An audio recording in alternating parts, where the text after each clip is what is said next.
Hey guys, Youngblood with you, and in today's Summarize the Verse, we're going to be covering Around the Verse from February 2nd and the Community Happy Hour on February 3rd.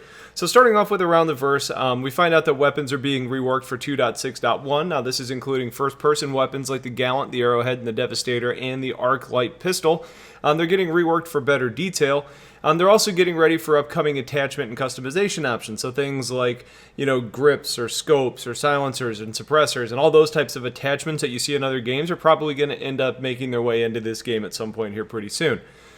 Ship weapons are also being reevaluated and reworked a little bit, specific to their types, sizes, and upgrades, and mostly they're focused right now on the Knightsbridge line, so think about the broadswords and the longswords when you think about that brand. The damage states were proving to be inconsistent from weapon and body part taking damage, so they're going to be adjusting and correcting those in the upcoming release in FPS combat. So essentially the same gun doing the same amount of damage in two different body parts could be different, could be the same, it really just was inconsistent.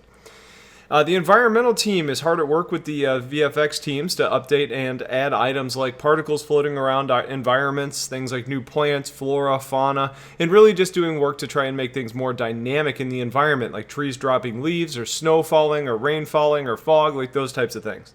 Now, the bulk of this episode was mainly focused on the music, which was interesting, but a lot of it wasn't that focused on the game per se. A lot of it was focused on the people and their background who are creating it.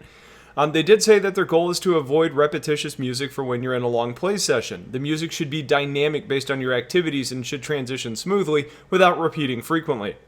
Now, they have a procedural music system that's facilitating a lot of that, and while it's coming along nicely, it's been challenging as this game is more in-depth than a lot of other games or something like a movie. Now, they've tried to counter this by creating places in the musical tracks where a transition can take place to try to not break your immersion. Now, in the happy hour, obviously a lot of it was focused on the gaming that was taking place, but we did get some good information. We find out that the next confirmed concept ship to go on sale is going to be the Anvil Hurricane, but we don't currently have pricing or dates or any specifications on that ship yet. The Aurora is currently undergoing a rework, and it's looking much better. Every model is getting adjusted, everybody who owns one is going to get the new updated model, and there aren't any changes to the specifications of the ship, it's really just more cosmetic. We do find out and get confirmation that the Buccaneer and the Cutlass are moving through the pipeline quickly, so they're looking really good. And finally, the Banu Merchantman is having the interior being concepted. We did get the habitation quarters that we analyzed not too long ago, and the interior is being done by the same person who did the outside of that ship. Now, it's not in any white boxing or gray boxing yet, as they need to finish out the concept art, but the fact that they're at least working on the ship is promising for you Banu Merchantman owners.